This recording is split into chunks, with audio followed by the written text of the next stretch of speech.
Entonces, el incremento de la tolerancia angular ha hecho que y del bandwidth ha hecho que ahora tengamos un poco más de datos, ¿no? Pueden ver, ahora tenemos 17.000, 20.000. Entonces, como ven, ¿no? Siempre deben de ir probando, ¿no? qué combinación de datos le da mejor, ¿no? El único problema es que, como les digo, el hecho que hemos incrementado fuertemente las tolerancias es que la anisotropía puede estar peor definida, ¿no? No va a ser tan bien definida como en el caso original. Bueno, ese es el efecto de pocos datos. Ven, 138 datos nomás, aquí hay 3.000, ¿no? El hecho de que hay pocos datos hace que te salga por cualquier sitio, ¿no? Obviamente no lo van a ignorar, no le van a hacer caso, ¿no? Por más que son 100 muestras, en algunos casos 100 muestras es buena cantidad de muestras, en este caso 100 de 3.000 es poco, ¿no? Entonces, ¿no? Y puede llegar hasta 22.000, ¿no? Que tienen acá, entonces 100 no es nada, entonces lo ignoran simplemente, ¿no? Aquí ven, más o menos bien definido, entonces aquí vemos que ha ayudado a definir mejor cercano al origen, ¿no? Entonces, eso es siempre lo que tiene que ver, ¿no? En este caso sí funcionó, ¿no?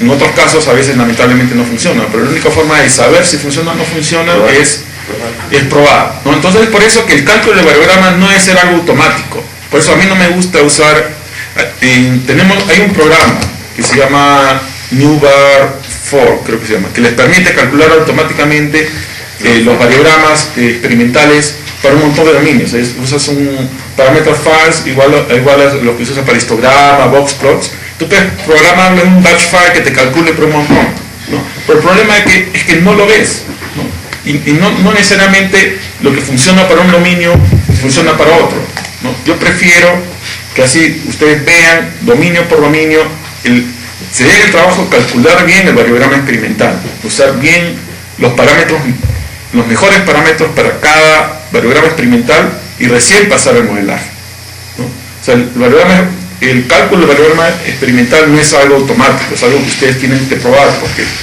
las tolerancias, los lags, van a cambiar de un dominio a otro.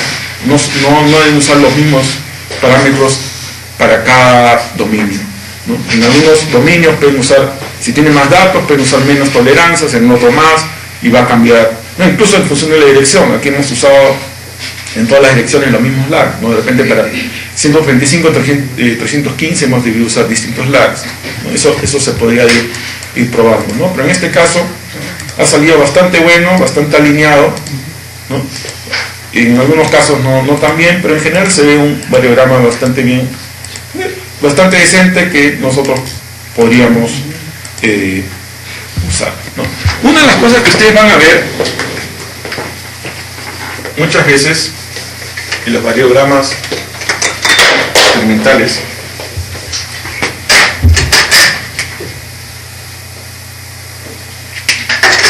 es algo como esto, ¿no?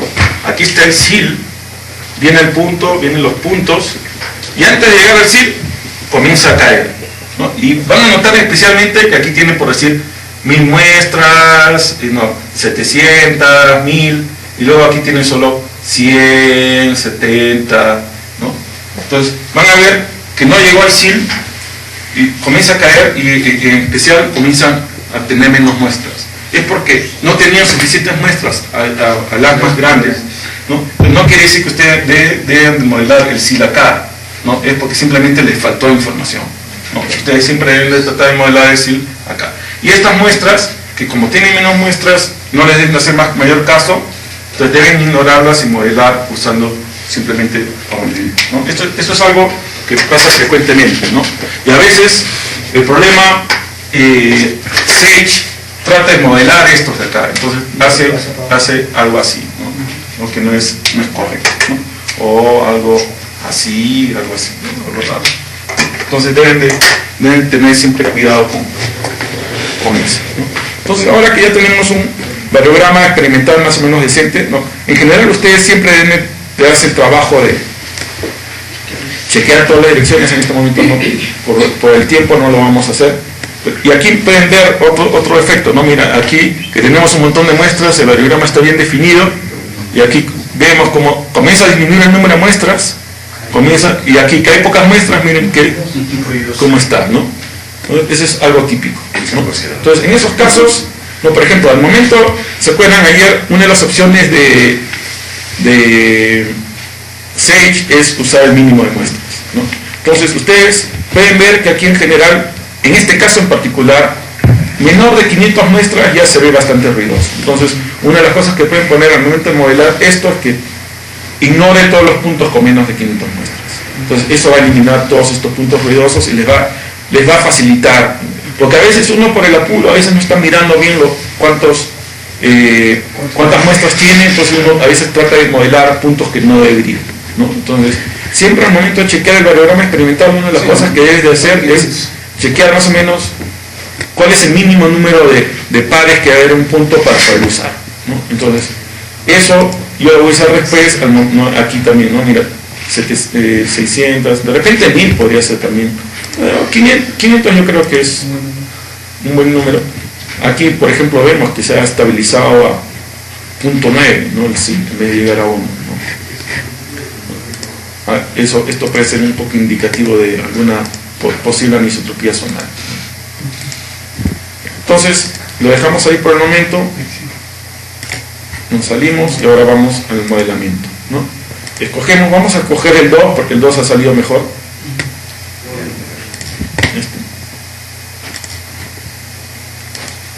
Lo vamos a llamar.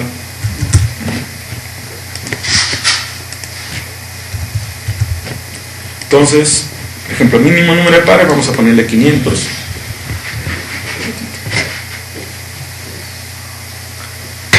Maximum drift, por el momento lo vamos a dejar así. Después, cuando chequemos o podemos chequear también el archivo de reporte y ver más o menos cuál es un posible drift que nos pueda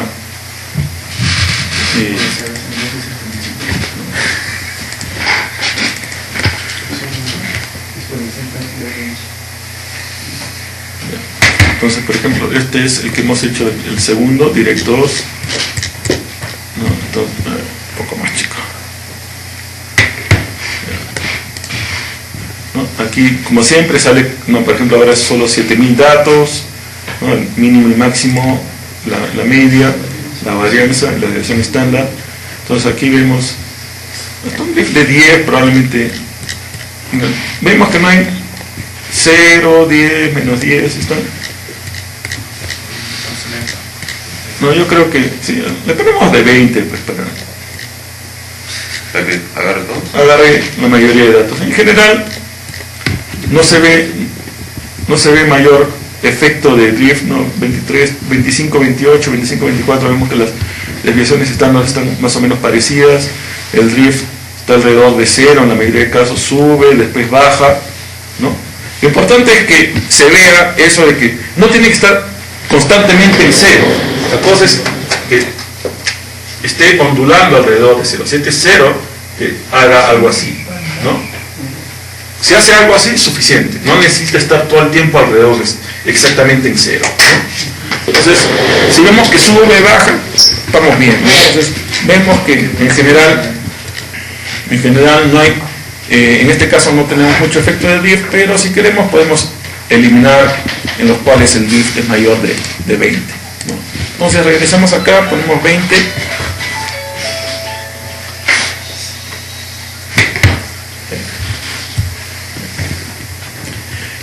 Luego, ahora, para probar vamos a modelarlo usando el variograma exponencial.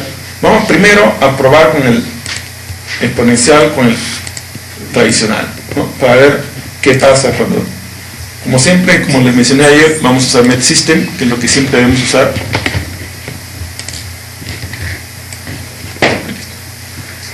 Entonces el nugget era 0.55, no se olviden de hacerle clic acá, luego le hacemos clic en rotaciones, vamos a asumir uno de 45 grados, realmente no sabemos para dónde está.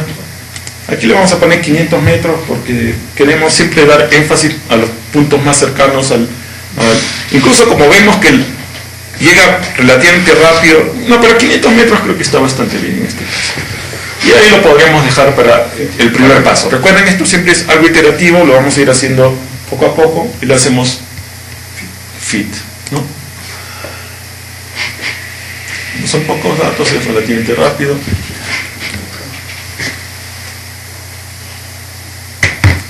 Ok. Autor. Que ponga el fiteo. Y luego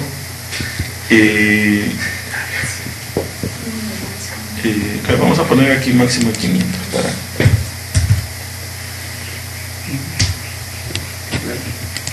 ya.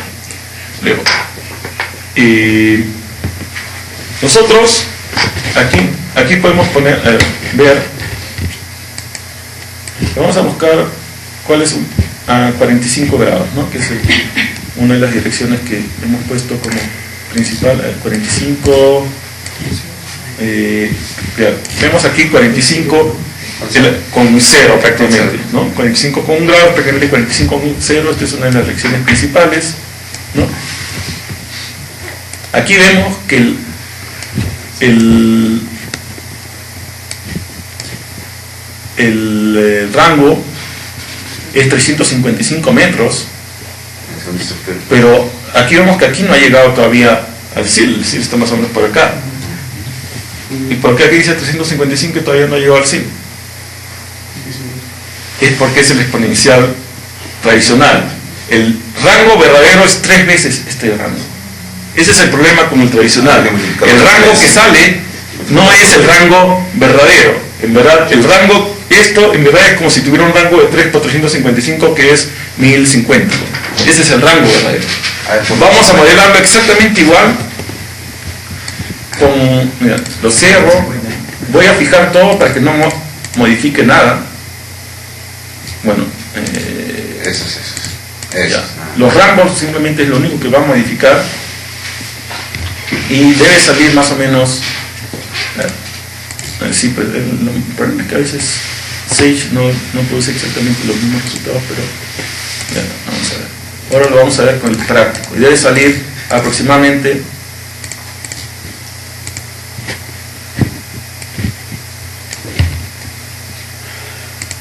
aproximadamente 3 veces el rango. No va a salir exactamente igual porque lamentablemente uno de los problemas de Sage es que si ustedes vuelven a correr los mismos datos varias veces, les da distintas respuestas. Tiene un efecto aleatorio dentro de Sage, claro, que causa que con los mismos datos, si ustedes los corren varias veces, no les da la misma respuesta cada vez. Entonces ahorita probablemente no va a ser exactamente igual, 900, pero, claro. No, 45. Ahí está, 981, ¿no? O sea, no, este es el rango verdadero. Es por eso que mucha gente usa el exponencial práctico, porque el rango que sale aquí es el rango que realmente corresponde, ¿no? Pero el problema es que entonces es más fácil de visualizarlo, ¿no? Por ejemplo, si yo quiero hacer que el rango en vez de ser 900, yo quiero que el rango sea alrededor de aquí, 350. En el práctico yo simplemente pongo 350 y ya. En cambio, en el tradicional tengo que poner 350 entre 3.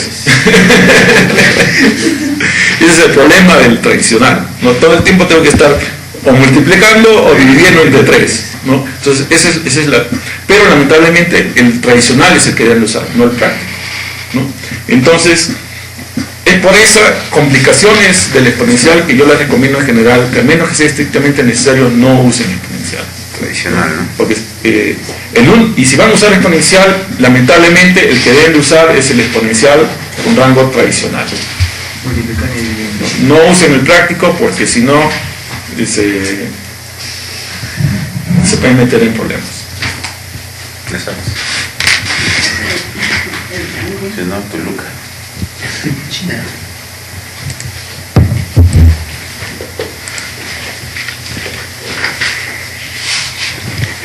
Una de las ventajas del exponencial con respecto al esférico es que, tal como les mencionara anteriormente, ayer, es que el exponencial sube relativamente a distancias cortas, cerca del origen, el exponencial sube más rápidamente que el esférico. Entonces, en casos como este, que tenemos que sube rápidamente, el exponencial modela mejor los datos que el esférico, o lo hace más fácil, ¿no? Con el esférico tendrían que estar a veces modificando un poco más, o sale bien a distancias cortas, no sale bien a distancias largas, o viceversa. En cambio, este tipo de casos lo hace mejor el exponencial, ¿no? Entonces, hay algunos casos en los cuales el exponencial es mejor, ¿no? Vamos a ver dentro de un dato, a ver qué tal lo modela esto también por ejemplo aquí, ahí se ve perfecto, ¿no? Está excelente, ¿no? Vamos a ver qué tal lo modela el efecto.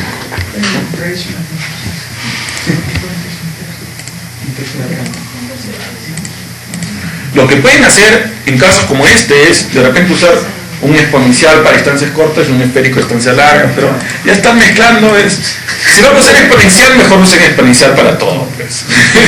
Total, ya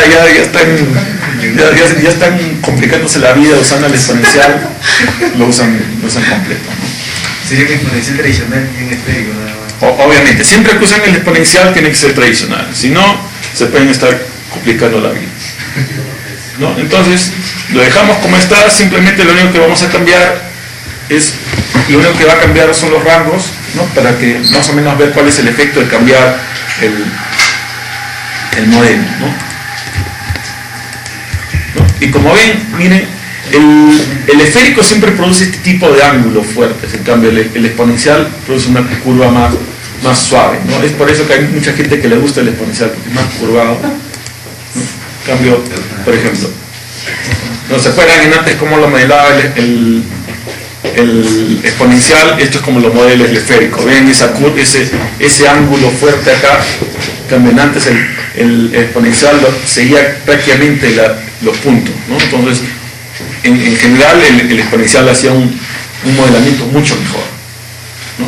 Entonces, si quieren pueden usar el exponencial, no hay ningún problema, simplemente sean cuidadosos al usarlo, ¿no? ¿Alguien me está llamando?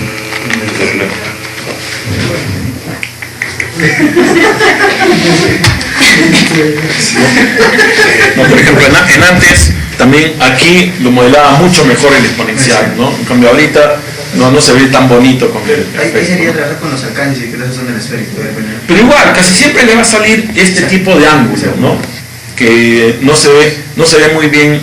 Es porque está muy forzado el esférico, no trabaja muy bien cuando sube rápidamente los datos. Cuando suben rápidamente los datos cerca del origen, el exponencial es mejor, ¿no? Ahí te das cuenta cuando haces el programa experimental. No, bueno, cuando lo modelas y ahí ves, ¿no? ¿Qué tan? Casi siempre no te queda otra, ¿no? Bueno, obviamente si ves que suben rápidamente tus datos, ya más o menos tienes que ir teniendo en cuenta la idea, de repente aquí el exponencial va a ser mejor, ¿no? En cambio, si tú tienes datos, un modelo que es así, ¿no? Que es más continuo, ahí probablemente el esférico es mejor, ¿no? Entonces, es por eso que tenemos distintos modelos, ¿no? Ahí el SIL es 1, ¿no? El SIL siempre es 1. Que es un correlativo. Todos están por debajo. Claro, pero mira aquí, el rango es 700 metros, entonces está llegando al SIL, este es 500, está llegando al SIL por acá. No, lo que pasa es que no tienes suficientes datos y ves lo que les estaba mencionando aquí, cuando a distancias largas comienza a caer, ¿no? Esto puede ser en parte efecto del ancho del dominio, ¿no? De repente ya estás llegando al límite del dominio y ya estás agarrando muestras, ¿no? Muestras que están ya muy pocos pares, que están muy lejos, no son representativas, no capturan toda la variabilidad del dominio y se comienza a caer, ¿no? Entonces no tienes suficientes muestras que te permitan capturar toda la información hasta llegar al rango, ¿no? Entonces, obviamente no tendría sentido tratar de hacer un variograma que caiga como este, ¿no?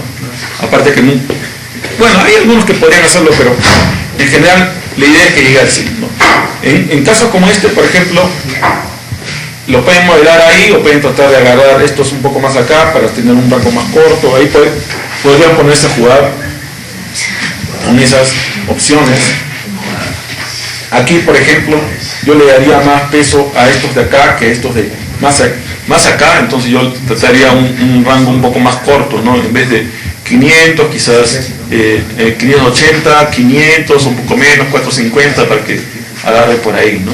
Entonces, Pero la cosa es ir viendo cómo, primero, recuerden, la idea no es modelar bien una dirección, es modelar bien todas las direcciones, ¿no? Pero chequear lo que está ahí en la cajita. Entonces, primero, igual, ¿no? Esto vamos a tratar de modelarlo con exponencial, que salía más bonito, ¿no? Entonces, regresamos.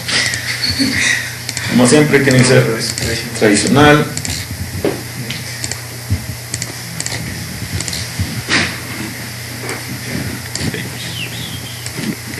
Más allá, bueno.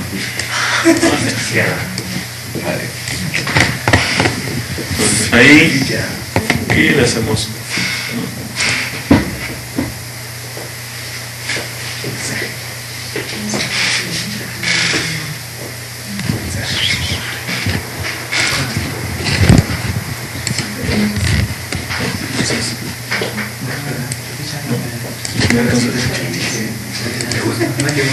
Entonces, por ejemplo, ¿no? Volvemos a ver esto, ¿no? Aquí, mira, lo hace mucho mejor, ¿no?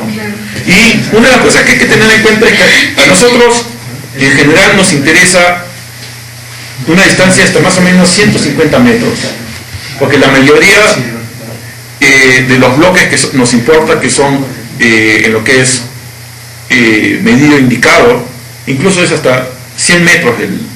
Entonces, la zona que debemos modelar mejor son los primeros 100, 150 metros. El resto no es tan importante, porque la mayoría de los datos que vamos a usar están a unos 100, 150 metros del bloque. Esa es la zona donde nuestras muestras van a estar con respecto al bloque. Esa es la zona donde el modelo debe estar mejor modelado. Inferido, indicado. Inferido es inferido.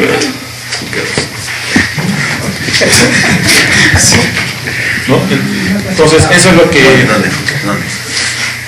¿no? Obviamente no hay que descuidar el resto, pero hay que dar más énfasis a modelar bien de 0 a 150 metros. Sí le da bien, ¿no? Entonces, en este caso, en general, el exponencial modela mucho mejor a distancias cortas que el esférico. Y tú puedes tener, por ejemplo, este es del grupo 2, ¿no es cierto? El grupo 1 ha sido esférico, el grupo 2 es exponencial. Claro, cada grupo es independiente, ¿no? O sea, cada modelo es independiente, cada modelo debe tener sus, o cada dominio, ¿no? Usan sus propias lags, sus propias tolerancias, y luego el modelo es un modelo independiente, no porque es el mismo elemento tiene que tener el mismo modelo, ¿no? Uno puede ser exponencial, el otro puede ser esférico, el otro puede ser... como ven, incluso el mismo efecto de Pepita varía de dominio en dominio, también el modelo varía de dominio en dominio, ¿no? Pueden tener combinaciones de esférico con exponencial, no tienen por qué ser todos el mismo dominio, no hay ningún principio teórico que fuerce que tengan que tener el mismo dominio, ¿no? La distribución de leyes de dominio a dominio son distintas, es obvio que el modelo de valorama va a ser distinto de dominio en dominio, ¿no? Entonces, simplemente lo que deben de ver es cuál es el modelo que captura mejor los datos y al mismo tiempo captura mejor la continuidad espacial que ustedes conocen de ese dominio, ¿no? Eso es fácil en general cuando el dominio es litológico, ¿no? A veces cuando estamos hablando de dominios como en Bismuth o Zinc, determinísticos, es un poco más difícil de tener una imagen mental de cuál debería ser la continuidad. Y eso lo puedes tener un poco mirando los datos en 3D, una buena imagen, ¿no? Mirar tus datos en 3D, seleccionar por dominios y ver más o menos qué distancias, qué cosas, cuáles son las continuidades que tú esperas tener, en qué direcciones, ¿no?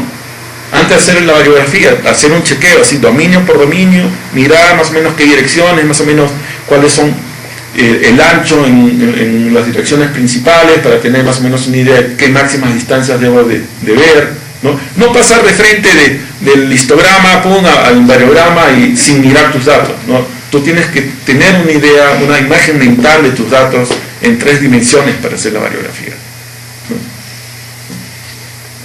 Especialmente al momento de hacer el modelamiento, ¿no? Porque el modelamiento debe capturar todo eso, no solo los datos, ¿no? Los datos es una parte importante, pero no lo es todo, ¿no?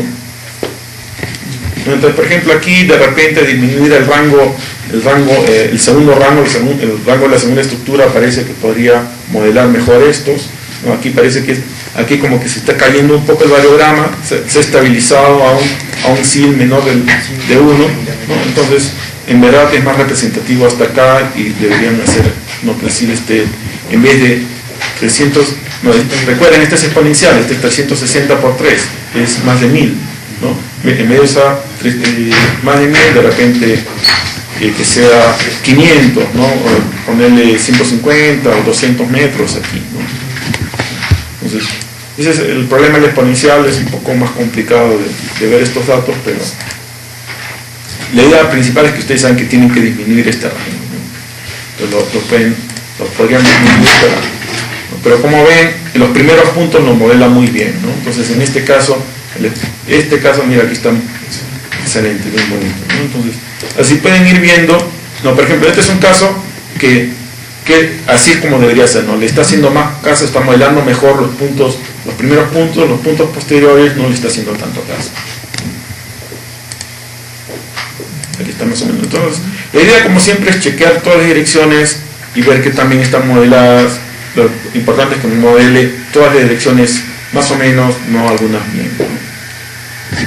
Aunque puede que haya algunas direcciones. Uno de los problemas es, a veces hay exceso, ¿no? Por ejemplo, este 600 por 3 es 1800, puede que sea muy largo, ¿no? Lo que vamos a hacer es chequear, no, lo fijamos, le podemos poner aquí ya que se vaya hasta 700 metros, por decir, ¿no? Como ya hemos fijado, ya no va a cambiar. Entonces vamos a ver la dirección Z, que es la que está saliendo más, 315 menos 47, que es 315 menos 45, más o menos. Vamos a ver qué tal está esa dirección, ¿no? Eso lo pueden seleccionar de frente aquí pueden ir de frente a la dirección que les interesa, que es 315 menos 45, ¿no?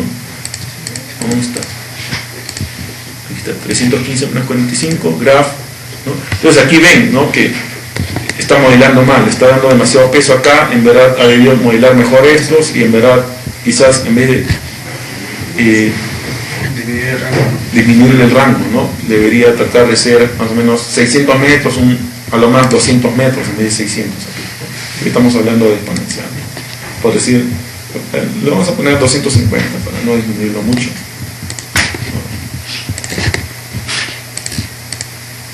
Era 315 menos 45, ¿no? Entonces un poco mejor, quizás. De repente, siempre que modifiquen algún valor, tienen que chequear no solo esa dirección, sino que ha pasado en las otras direcciones, ¿no? Entonces, ese es, ¿no? Entonces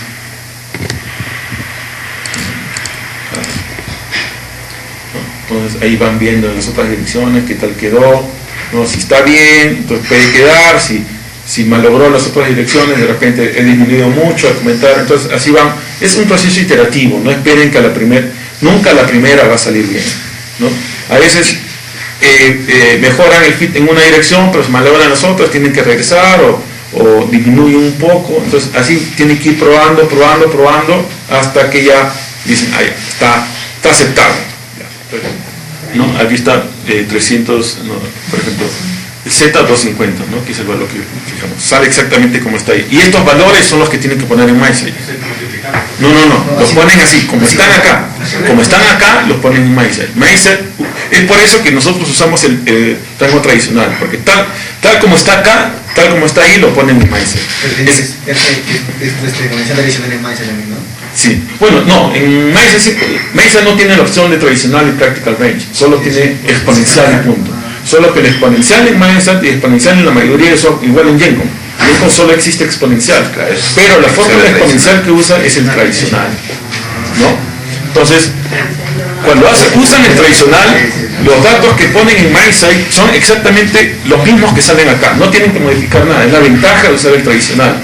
Los ponen directamente de aquí, hay menos posibilidad de error, porque cada vez que tienes que estar multiplicando, haciendo alguna modificación, ahí es donde hay error, y es más fácil de chequear, porque si alguien, cuando hacen el corpus C, simplemente vienen, ven que los valores que están aquí están en MySide y tienen que estar tal como están y punto. No tienen que estar pensando que tienen que estar multiplicados por 3, divididos por 3, nada. O sea, solamente multiplicamos por 3 en el momento de estar modelando. Claro, sí, más o menos mentalmente multiplicas, o simplemente lo único que tiene que ver es que tiene que ser menor. No, si sale, no, por ejemplo, no venimos acá, ¿no? Yo digo, no, aquí el rango debe ser menor, está a 250, allá que sea 150, que sea 200. En verdad el valor absoluto no interesa, lo que interesa es que sea menor de lo que está ahorita, ¿no? Entonces ya no se tiene que estar rayando tanto de que debe ser multiplicado por 3 dividido por 3, ¿no? Debe ser simplemente menor de lo que está ahí o mayor de lo que está ahí, ¿no? Entonces esa es una forma más sencilla de trabajar, y no tienen que estar pensando si es multiplicar o dividir, ¿no? Eso es lo que confunde muchas veces en la exponencial, ¿no? ¿Es el coeficiente que significa? Este es el efecto Pepita, este es el SIL de la primera estructura, y este es el modelo exponencial, y este es el rango. Claro, o sea, esta es una convención de cómo se definen las estructuras anidadas al momento de modelar un variograma. El primer valor que no tiene nada es el efecto Pepita, luego tienes el SIL de la primera estructura, el tipo de modelo, en este caso exponencial, y el rango de la primera estructura, en este caso es 11 metros en esta dirección. Y luego el SIL de la segunda estructura, el tipo de modelo de esa segunda estructura, que es exponencial, y el rango de la estructura. Y este rango cambia en función de la dirección, ¿no? Aquí vemos 257 y 11, en la siguiente dirección es 10 y 245, ¿no? Varía en función de la dirección, ¿no? Porque el rango ustedes lo definen en las direcciones principales, pero en verdad están definidas en 3 dimensiones. En las 3 dimensiones están variando el rango tanto de la primera como de la segunda estructura. Lo que no varían son los SILs son iguales en todas las direcciones. Para la primera estructura y la segunda estructura los SILs son iguales en todas las direcciones, el efecto Pepita es igual en todas las direcciones. Los rangos son los que varían. Lo primero que chequeamos vendrían a ser los ejes de anisotropía para ver. Claro, siempre cuando vamos a modificar algo, tenemos que modificarlo. Es más fácil modificar en las direcciones principales. Lo modifiquen en las direcciones principales, ahí ven que la modificación está bien, pero no se limiten a solo chequear en la dirección principal. Una vez que ya la dirección principal está bien, chequeen el resto. Porque a veces por modelar bien la dirección principal, valoran el resto, ¿no? La dirección principal no tiene nada de principal, es simplemente la dirección en la cual está, no, ni siquiera más datos, es la dirección en la cual el rango es más largo, nada más. Esa es en la dirección principal Y, y en la X en el rango más corto. Pero no hay ninguna razón teórica ni práctica por la cual ustedes deban modelar mejor las direcciones principales. Simplemente es más fácil modelarlas porque ustedes ponen exactamente el rango que está acá en la dirección principal. Bueno, lamentablemente, mire, si ponemos que vamos a cerrar esto. Para hacerlo más fácil, vamos a hacer que la rotación en el eje X sea 0. Entonces, tenemos que ver, si hacemos eso, el rango, vamos a ver. Ahora, la dirección principal en el eje Y es 45,0. Entonces, si vamos al 45,0, que es este, ven, el rango en el eje Y es 318 y aquí es 318. Aquí también 35.9, 35.9. Los valores que salen aquí son exactamente los valores que salen acá. Esa es la ventaja de la dirección principal, que yo cambio aquí y va a salir exactamente aquí tal como es, ¿no? Entonces, ya yo quiero que sea 400, por decir, ¿no? Entonces yo le pongo aquí 400 y aquí va a salir exactamente 400. Esa es la ventaja, ¿no? Pero es la única ventaja, no tiene nada, o sea, en general no tiene, de principal no tiene nada, no tiene, o sea, no es que tengan que modelar bien la principal, el resto no importa, no. La idea es, nosotros necesitamos un modelo en 3 dimensiones, tiene que estar bien modelado en 3 dimensiones. Uno de los problemas principales que hay en el modelamiento de variograma en muchos casos es la gente simplemente se enfoca en modelar bien las direcciones principales y no chequea el resto y el variograma está mal, ¿no? Porque han modelado bien las direcciones principales, pero de principales no tienen nada, ¿no? A ustedes lo que les interesa es que el modelo en 3 dimensiones esté bien. Simplemente las direcciones principales son más fáciles de modelar, entonces por eso ahí es donde tú chequeas primero, pero una vez que ya está ajustado ahí, tienes que chequear el ajuste en el resto. Y muchas veces vas a ver que al chequear el resto está mal, vas a tener que modificar la principal, ya no le va a modelar también la principal, pero eso va a hacer que modele mejor el resto, ¿no? Entonces es más fácil cambiar en las principales, pero no necesariamente tiene que estar mejor. O sea, y el momento es exponencial, ¿no es cierto? Sí. Y el rango tradicional que has dicho. Ajá. Esos valores van a ir directo al MindSight. Exacto. ¿Y dónde queda en la tercera parte? Eso está en la fórmula.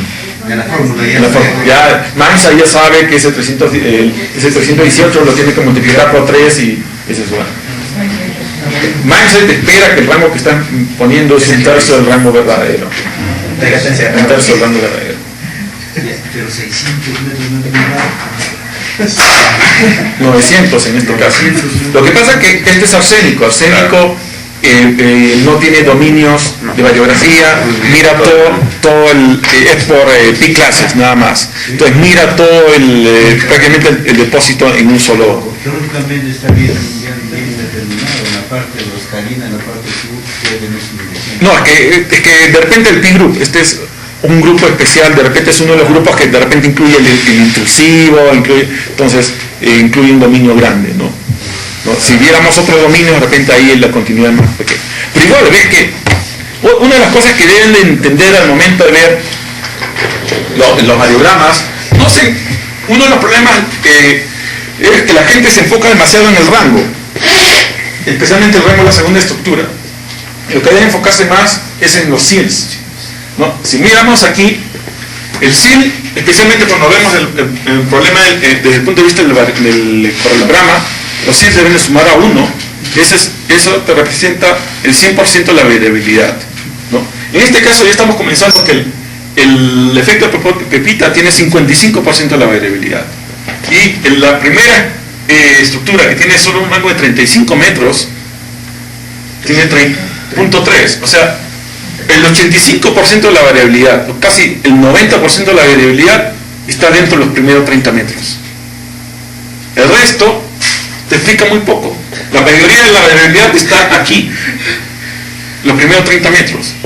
Entonces, si el rango es 600, 1000, 1200 metros, en verdad no importa, porque está explicando una parte ínfima de la variabilidad. La mayoría del peso lo va a asignar dentro de los primeros 30 metros.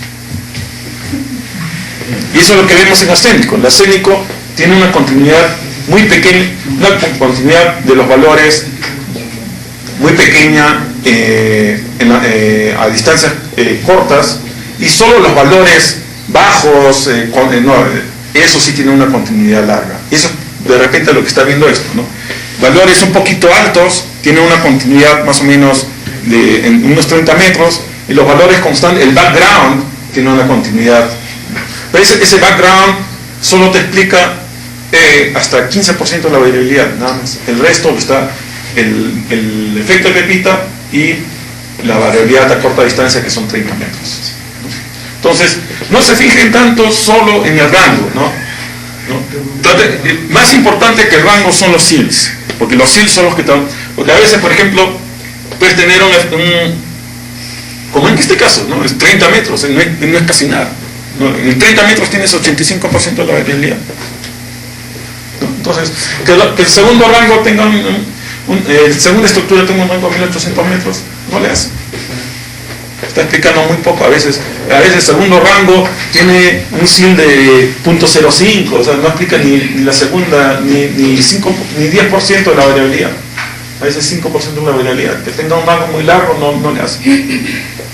Siempre tiene que ver una combinación de cuáles son los SILs y los rangos, ¿no? Obviamente, si estás hablando de un rango de 1800 metros y el SIL de esa estructura es 0.5, ya es otra cosa, ¿no?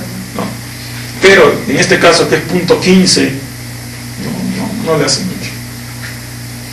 Aparte que después vamos a ver cuál es el efecto de los rangos en la interpolación, y vamos a ver que el efecto es un poco distinto a de lo que uno esperaría. Entonces, esto es más o menos lo que quería recalcar en esta práctica de modelamiento. No, más o menos he querido dedicar bastante tiempo a esto, porque esto es importante, ¿no? Como les mencioné anteriormente, la interpolación, la estimación de recursos es una pirámide, ¿no? La interpolación es lo último que se hace, está arriba, descansa sobre el resto. Si el resto está mal, la interpolación va a salir mal.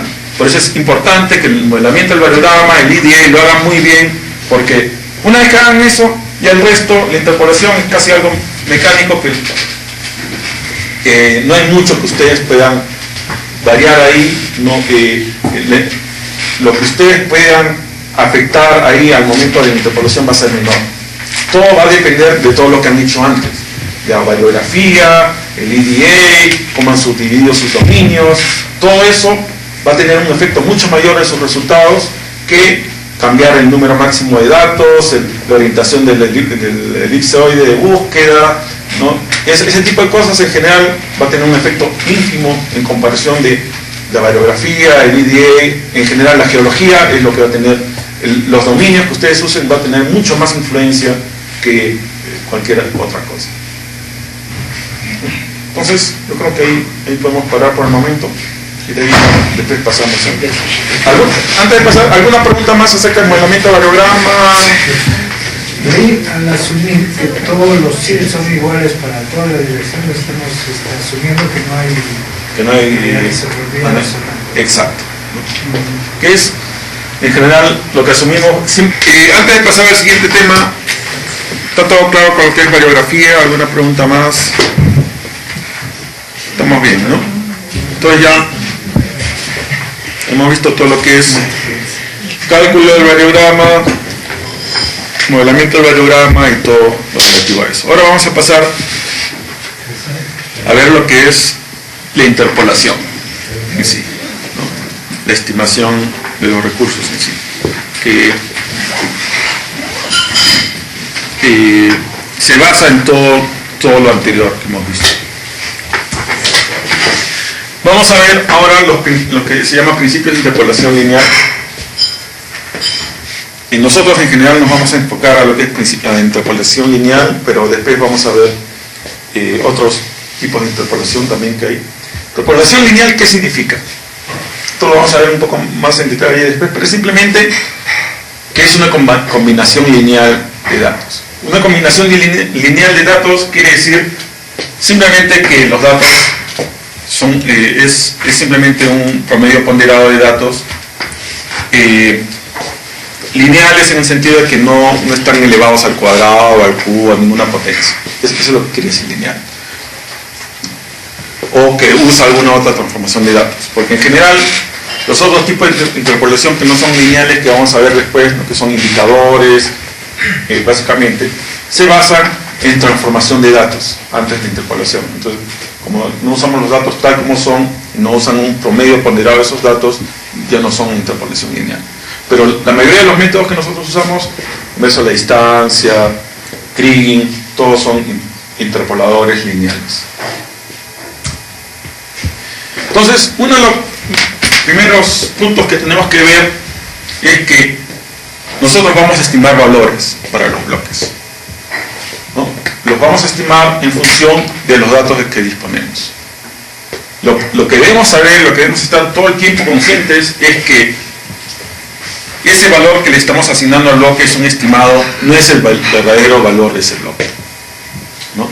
No hay forma que nosotros sepamos cuál es el verdadero valor de ese bloque.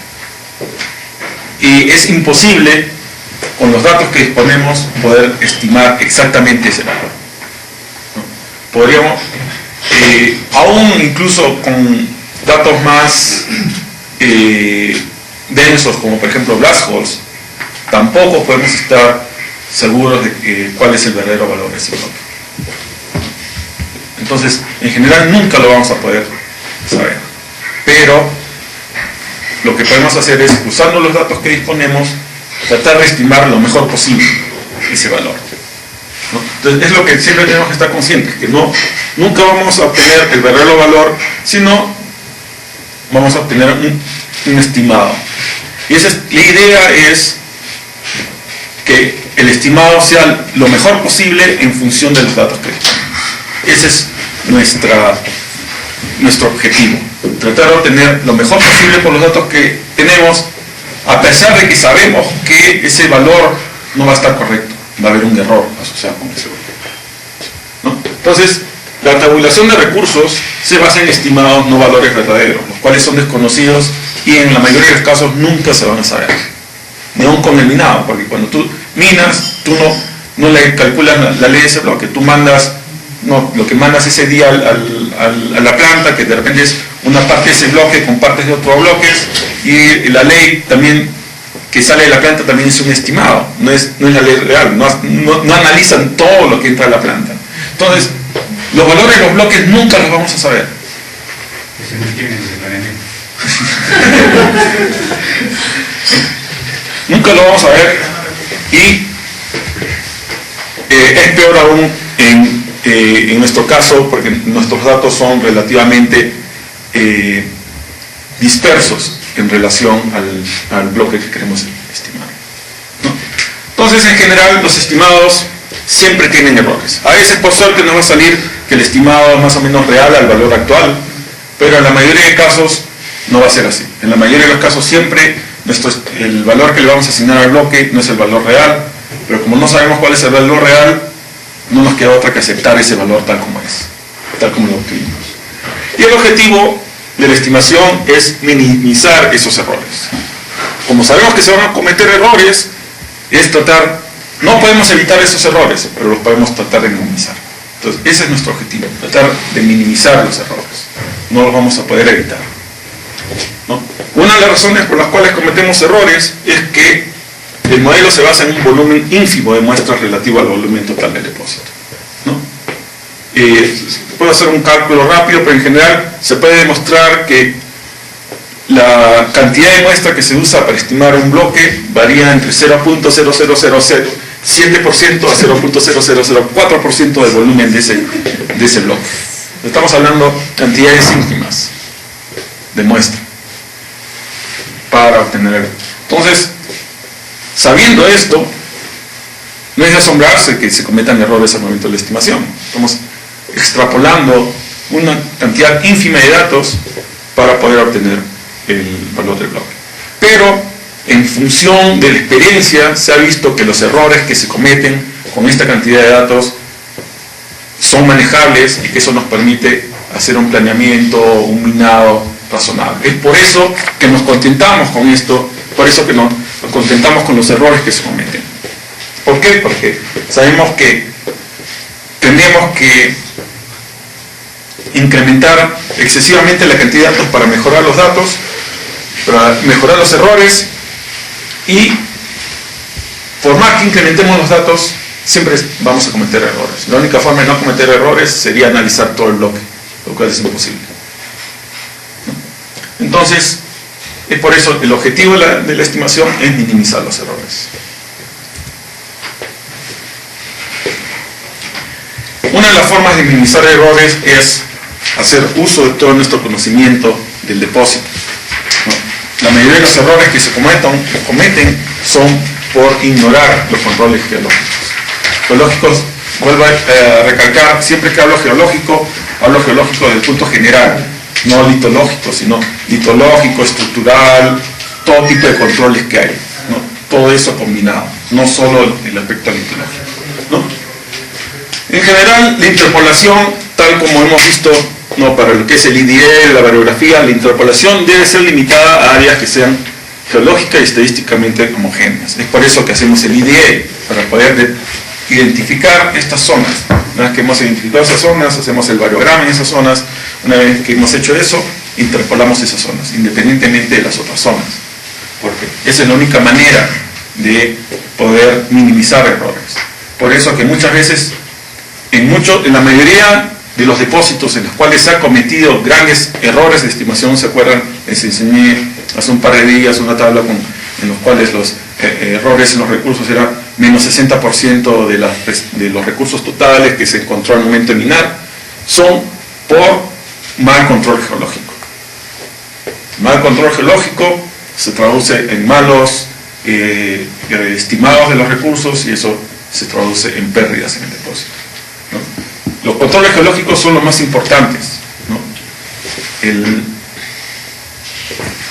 La variografía, todo eso tiene cierta influencia, pero es una influencia mínima en comparación de la influencia que tiene el control geológico en los resultados finales, ¿no? Los controles geológicos definen la mineralización. Un entendimiento profundo del modelo geológico es crítico para poder realizar una estimación confiable. Eso es algo que les debe quedar a ustedes claro, ¿no? Entonces, cuando en los próximos meses ustedes comiencen a modelar el modelo que les toque hacer, lo primero que deben tratar es entender cuáles son los controles geológicos que tiene ese elemento que ustedes están usando, ¿no? Tratar de entender, tratar de ver. De repente en los modelos anteriores se ha asumido ciertos controles, verificar que eso sea verdadero, no ver, ¿no? Usar el entendimiento que ustedes tienen. Si ustedes no conocen muy bien, preguntar, ¿no? Siempre hay, de repente hay gente entre ustedes, ¿no? Por ejemplo Manuel, que tiene bastante experiencia en el depósito, conoce bastante la geología, les puede ayudar en ese aspecto. Siempre el control geológico es lo importante en la interpolación. Entonces lo primero que deben ustedes tratar es ver cuáles son los controles que tiene el elemento que ustedes van a trabajar, ¿no? Quizás ya hay controles ya identificados, pero tienen que tratar de entender por qué, ¿no? ¿Por qué se usa el modelo determinístico en el zinc? ¿Qué evidencia hay? ¿Lo puedo ver? Ustedes pueden pensar que es una pérdida de tiempo estar haciendo eso, pero no, en verdad eso les va a ayudar a ustedes. Dense el tiempo y mirar, a ver, realmente está variando las leyes tal como sale el modelo determinístico, qué efecto, ver roca por roca, verlo así en 3 dimensiones, en secciones, plantas, tratar de entender bien qué está pasando. Ver no solo en las zonas donde eso ocurre, sino tratar de identificar. Hay algunas zonas, de repente este control existe y está bien, pero de repente hay algunas zonas donde ese control no es tan bueno. Siempre hay excepciones para todo, ¿no? Entonces traten de entender eso, dónde puede haber sitios que, no, por ejemplo, la ley en un tipo de roca en general es alta en cobre, pero en algunas zonas no es así. Tratar de entender eso, tratar de ver, ¿estoy separando esa zona del resto o no? Tratar de entender todos los controles geológicos antes del IDA inclusive, ¿no? Porque todo después se va a arrastrar. Una vez que ya separaron todo en grupos, todo en dominios, ya hicieron una variografía, ya es muy limitado lo que pueden hacer, a menos que se vean errores tan graves que tengan que retroceder todo, ¿no? En la mayoría de los casos, una vez que ya han separado todo, ya lo han hecho los dominios, todo, ya es incluso más difícil de poder identificar dónde han cometido errores. Hay distintos tipos de dominios para la interpolación y esos se van a traducir en cómo se setea la interpolación en sí, ¿no? El tipo de control geológico se va a traducir en un tipo de seteo para la interpolación, ¿no? Si es simplemente litológico, estructural, dominios litológicos, ¿no? Por ejemplo como la plata, cobre, cobalto, fierro, densidad aquí en altamina, ¿no? Va a tener una forma. Ustedes van a ver que el modelo de cobre, el modelo de cobalto, el modelo de Mainzer para la interpolación son bien parecidos. Quizás los dominios son ligeramente distintos, los tipos de rocas ligeramente distintos, pero son bien parecidos en cómo se setea toda la interpolación en Mainzer, ¿no? En cambio hay otros que tienen, aparte del dominio geológico, otros dominios, que es los glaciers o los dominios determinísticos, ¿no? Como por ejemplo el bismuto, el zinc, el moly. No sé si arsénico le van a hacer esta vez o no, ¿no? Entonces, y estos van a ver que el seteo de estos es distinto que el seteo de estos, ¿no? Por el hecho que tienen estos distintos tipos de control, ¿no? Entonces, el seteo de cómo van a hacer la interpolación va a ser un reflejo de cómo es el entendimiento de los controles geológicos para ese tipo de elementos. Luego hay unos elementos, por ejemplo, como los solubles, que van a tener zonas definidas por indicadores, ¿no? Van a tener que primero hacer un trillado de indicadores para definir zonas donde hay gran probabilidad de que los solubles sean un alto porcentaje de la ley de ese bloque. Entonces definen esos bloques y ahí es donde van a interpolar los solubles. Entonces va a ser un seteo de la interpolación distinto que los otros. Incluso va a usar un tipo de interpolación que es indicator cleaning, que es distinto a que no se usa en los otros, ¿no? O viceversa. Nosotros, los glaciers, ¿no? Uno de los ejercicios que se hizo en 2003, y si no me equivoco, creo que el 2000 también, fue si es que se podía definir esos gray shares y ustedes hacerlos determinísticamente usando indicadores. ¿No? Es otra posibilidad. O sea, pero en este caso usamos nosotros el modelo, el tipo de interpolación en función de cuáles son los controles que nosotros entendemos. No es que usemos indicadores porque sí, lo usamos porque nosotros sabemos. A este tipo de control podemos ver si es que este tipo de interpolación nos va a ayudar a poder hacer que nuestro modelo refleje ese tipo de control que existe en la naturaleza, ¿no? En este caso se vio que en vez de indicadores, gray shares funcionaban mejor y por eso que se usa gray shares, ¿no? En cambio para solubles se vio que los indicadores funcionaban suficientemente bien, no valía la pena hacer un gray share para solubles. Luego hay otros casos que, por ejemplo, como arsénico o plomo, que hay zonas de alta ley, zonas de baja ley, pero esas zonas de alta ley y baja ley están mezcladas entre sí, no definen zonas continuas en el espacio de alta ley y baja ley.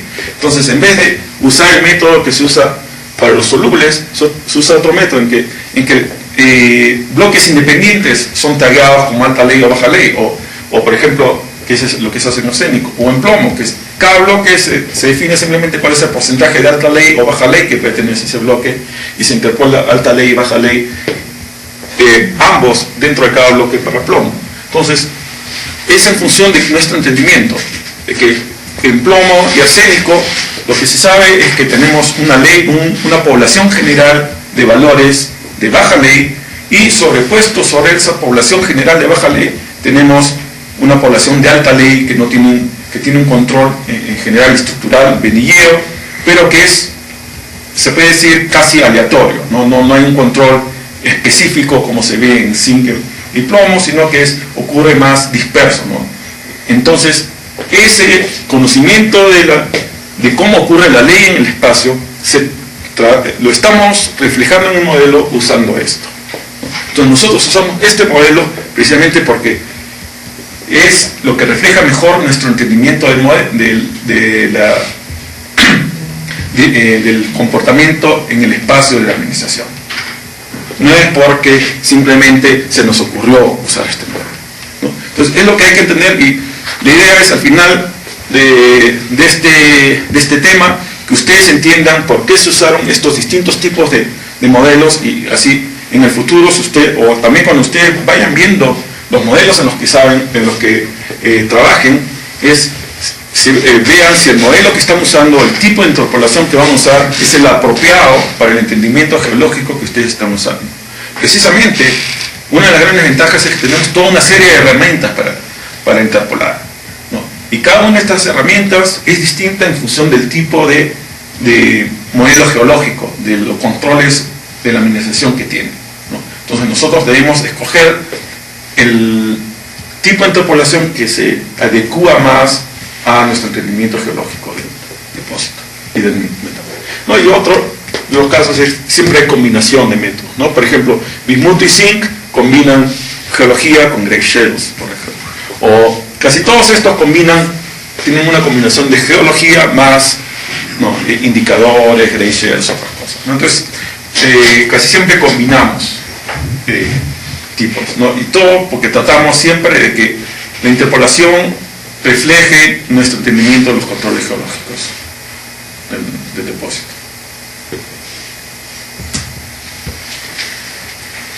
Otra de las cosas que vamos a ver entre hoy y mañana es el asunto del cambio de soporte. Ya lo mencioné un poco más temprano. El cambio de soporte es en general la relación entre el tamaño o volumen en general de la muestra y su varianza, ¿no? En general sabemos las medias no van a variar, es más que todo el cambio de soporte lo que va a afectar es la varianza, ¿no? La dispersión de las leyes de los bloques alrededor de la media de los bloques es menor que la dispersión de las leyes de las muestras alrededor de la media de las muestras, ¿no? Entonces, por ejemplo, si tenemos un histograma de bloques, va a ser así. El histograma de las muestras va a ser algo así, ¿no? Va a tener una mayor dispersión. Quizás más realista sería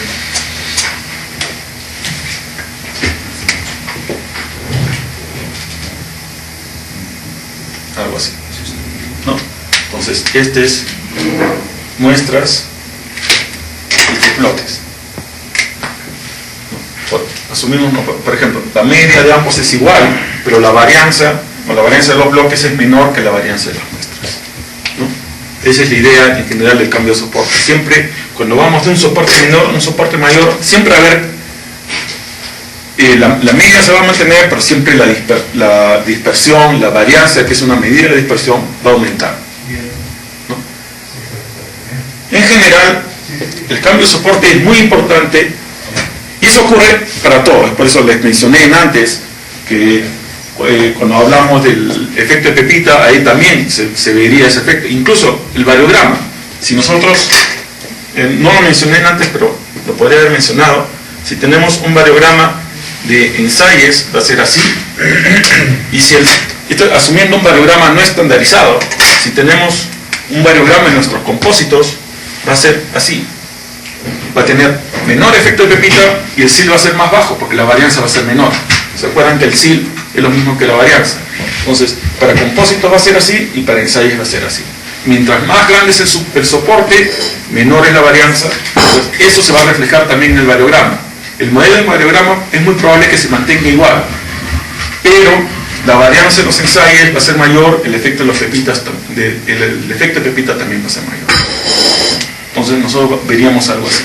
Esto es una reflexión del cambio de soporte. Entonces el cambio de soporte es algo real que ocurre, ¿no? Que se refleja en muchos aspectos, ¿no? En el histograma, se refleja en el variograma, se refleja en otras cosas. ¿Y por qué es importante el cambio de soporte? Es importante porque debemos tomar en cuenta el cambio de varianza salir de muestras a bloques para poder estimar correctamente las curvas de ley tonelaje por encima de un cutoff. Esto lo vamos a ver ya más en detalle mañana, pero cuando veamos las curvas de ley tonelaje, Gray Tonnage Curves, especialmente cuando queramos aplicarle un cutoff a esas curvas, si no hemos tomado en cuenta el cambio de soporte, podemos estar introduciendo errores grandes. Entonces, por eso es importante que cuando interpolemos nuestro modelo de bloques, la varianza que sale de nuestro modelo de bloques sea representativa del tamaño de los bloques. Ese es, en general, lo que tenemos que captar ahorita. Después vamos a ver más en detalle este tema, pero lo importante en el momento es eso, ¿no? Que la varianza que obtengamos de nuestros bloques sea representativa del tamaño de los bloques. Otro aspecto de la estimación es que la estimación no debe tener un sesgo global. ¿Qué significa? Que la media de nuestros bloques sea lo que nosotros esperamos, la media real de los bloques, ¿no? Ese es el sesgo global. El sesgo o bias global ocurre cuando la ley global estimada no es igual a la ley real, ¿no? Entonces, por ejemplo, si tenemos la ley real y la ley estimada, la ley estimada es el promedio de las leyes es un valor y el promedio de las leyes reales es otro, es distinto, ¿no?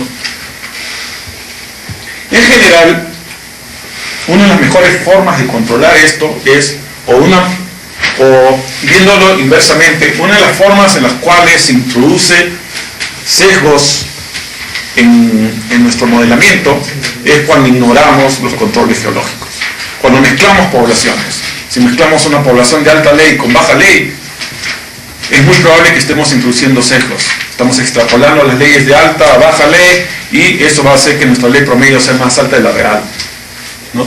Entonces, una de las razones por las cuales nosotros debemos dar un gran énfasis a los controles geológicos es que ignorar los controles geológicos puede introducir un sesgo global a nuestros estimados. Es por eso que es importante que los controles geológicos estén bien definidos y nuestro modelo lo refleje. Porque errores en los controles geológicos se van a traducir en posibles sesgos globales. El otro aspecto se llama conditional bias, que es la sobreestimación de la ley en zonas de alta ley, la sobreestimación de la ley en las zonas de baja ley, ¿no? Esto es básicamente que teóricamente, cuando nosotros estamos viendo, no, si tuviéramos acceso nosotros a las leyes reales y estos los estimados, las leyes reales y el estimado deberían seguir una pendiente de 45 grados, ser exactamente pueden haber una dispersión con respecto a la línea, pero seguir la línea 45 grados, que en promedio a distintos cutoffs, siempre a este cutoff la ley estimada sea la misma que la real, ¿no?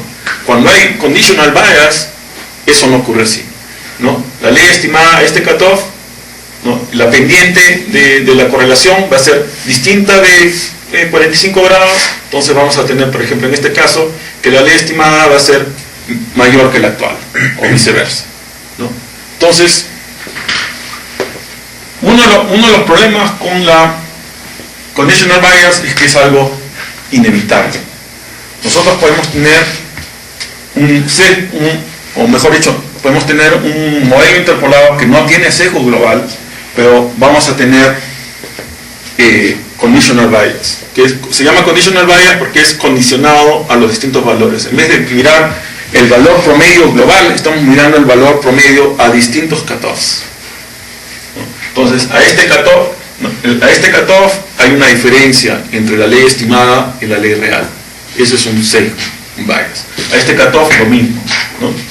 Esto que sea a distintos cutoffs, que haya el bias, eso es lo que le llaman condicionado, es condicionado al cutoff, ¿no? Y esto ocurre con cualquier método de interpolación, no es algo que sea propio del Kriging, es simplemente ocurre siempre. Después vamos a ver por qué puede ocurrir.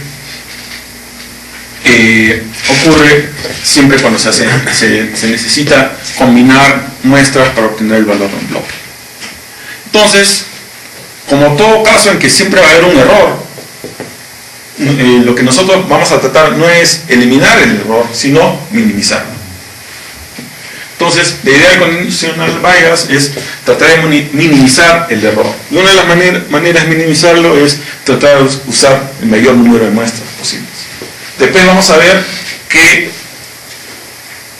vamos a tener ciertos efectos en los cuales nosotros vamos a necesitar usar menos muestras. Entonces, vamos a tener que hacer un balanceo entre, por un lado, un efecto que necesita menos muestras y el otro que necesita más muestras. Entonces, vamos a tener que decidir cuál de los dos, o irnos por uno o por el otro, ¿no? Pero viendo conditional bias por sí mismo, en general se minimiza utilizando un mayor número de muestras para la interpolación, ¿no? Este es un ejemplo de conditional bias, ¿no? Este es el histograma de los valores estimados, el histograma de los valores reales, y en vez de que la curva de regresión de reales, de estimados con reales, sea paralela a 45 grados, está a otro tangente. Entonces, si nosotros vemos a este cutoff, en vez de que esté aquí, está más alto, estamos subestimando a estos valores. Y aquí viceversa, ¿no? Encontramos a este valor y es menor que el valor de acá. Entonces, estamos sobreestimando a valores por encima de la media y subestimando a valores por debajo de la media. Pero la media es la misma en ambos casos, ¿no? Porque justo se intersecta en la curva x igual a y, la pendiente de la curva real de estimación. Entonces, no hay sesgo global, pero sí hay sesgo, lo que se llama condicionado a los cutoffs. Y el sesgo va a variar. En ciertos cutoffs el sesgo va a ser negativo, y en ciertos cutoffs el sesgo va a ser positivo, ¿no? Eso es Entonces, de repente, si es muy fuerte, entonces de repente a un cutoff dado nosotros vamos a tener, ¿no? Especialmente si es un cutoff que nos interesa, de repente vamos a tener que la ley que estamos obteniendo es o muy alta o muy baja con respecto a la real, ¿no? Ese es el problema con el conditional bias. Entonces, lo que vamos a tratar nosotros es hacer que esta curva se acerque lo más posible a la curva x igual a y. No lo vamos a lograr, pero vamos a tratar que esté lo más pegado posible.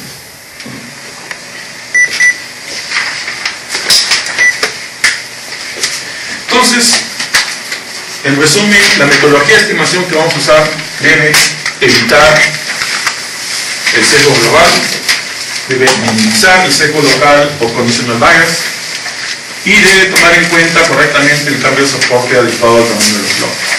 O sea, tenemos que ver estas tres cosas al mismo tiempo. Si nos enfocamos solo en una de estas, podemos estar afectando el otro. Entonces, esa es una de las cosas que es un poco complicado en la interpolación. Tenemos que cumplir varias condiciones al mismo tiempo. A veces, poder cumplir una de ellas va a afectar el cumplir la otra. Entonces, vamos a tener que compensar.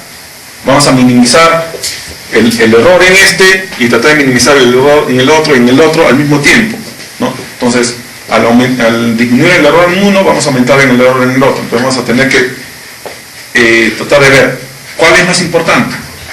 Vamos a ver después que en ciertos casos es más importante esto de acá. En otros casos es más importante disminuir el conditional bias, ¿no?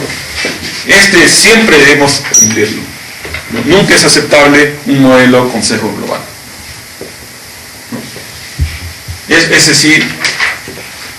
sí siempre debemos cumplirlo, casi siempre va a ser el balance entre estos dos. Eso es lo que tenemos que tomar en cuenta.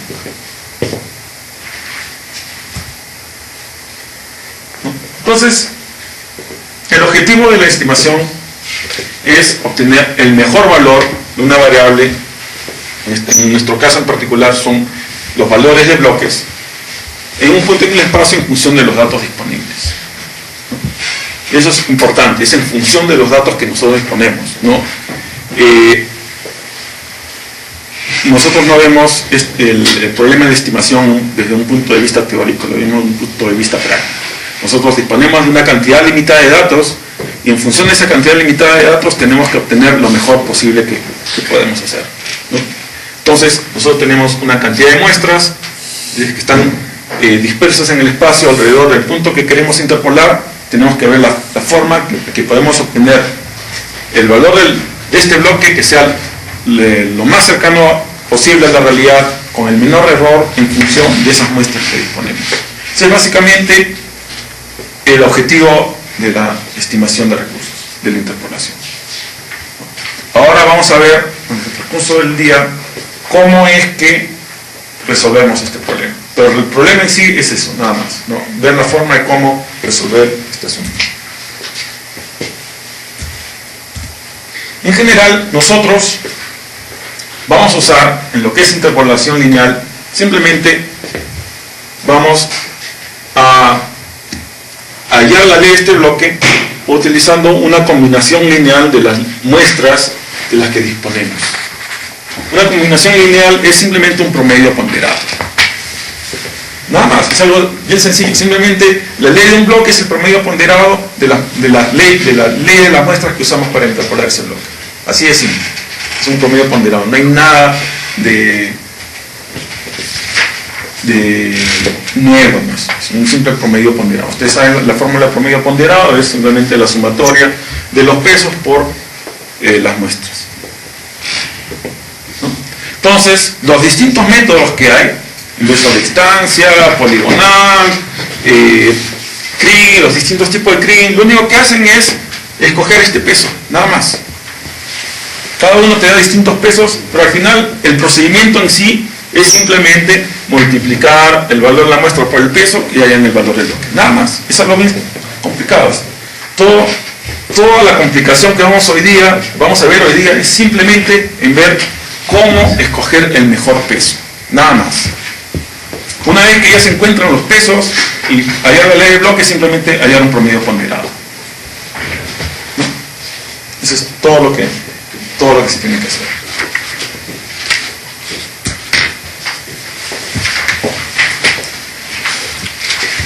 Pero no es tan sencillo como eso. El peso asignado a las muestras debe cumplir una serie de condiciones, ¿no? Si es que queremos lograr el mejor estimado posible. debe de cumplir unos controles geológicos.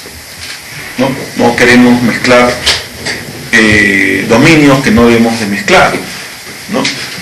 Debe en lo posible reflejar el carácter especial de la mineralización, ¿no?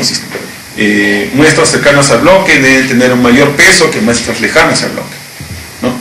Y especialmente si hay anisotropía, muestras que están a lo largo de la dirección principal de anisotropía deben de tener, pueden tener pesos más grandes en función de la distancia que muestras en direcciones donde la continuidad es menor, ¿no? Debe tener en cuenta también en la ubicación y forma y tamaño de los bloques.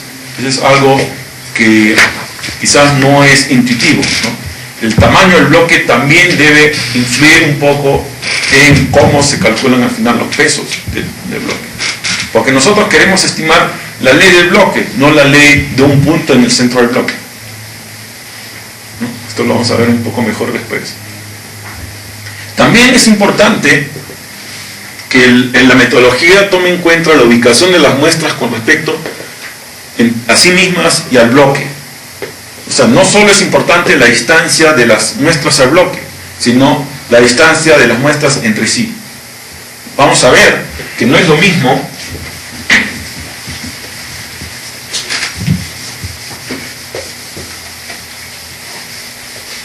tenemos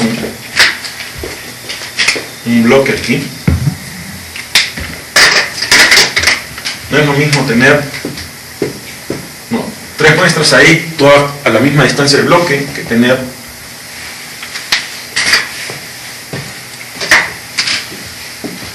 todas a la misma distancia, pero distribuidas espacialmente alrededor del bloque. No es lo mismo. Vamos a ver que mientras más distribuidas estén las muestras alrededor del bloque, nuestros estimados van a ser mejores, ¿no? Cuando tenemos, eso es lo que pasa, por ejemplo, si solo tenemos un taladro y tenemos los tres compósitos, o dos compósitos están ubicados en un solo lado del bloque, no es lo mismo estimar este bloque con dos compósitos de un taladro que con dos compósitos de dos taladros distintos, ¿no? Este caso siempre nos va a dar mejores resultados que el otro, a pesar de que usa la misma cantidad de información, ¿no? Y eso debe ser reflejado en nuestro modelo. De nuevo, volvemos a lo que vimos anteriormente. Los pesos deben ser tales que no deben introducir un sesgo global y deben ser tales que minimicen el conditional bias. Entonces, nosotros vamos a tratar de generar un modelo de interpolación que trate de tomar en cuenta todo esto. Algunas de estas cosas las va a tomar en cuenta directamente el método de interpolación. Algunas otras cosas, algunas condiciones se las vamos a forzar externamente.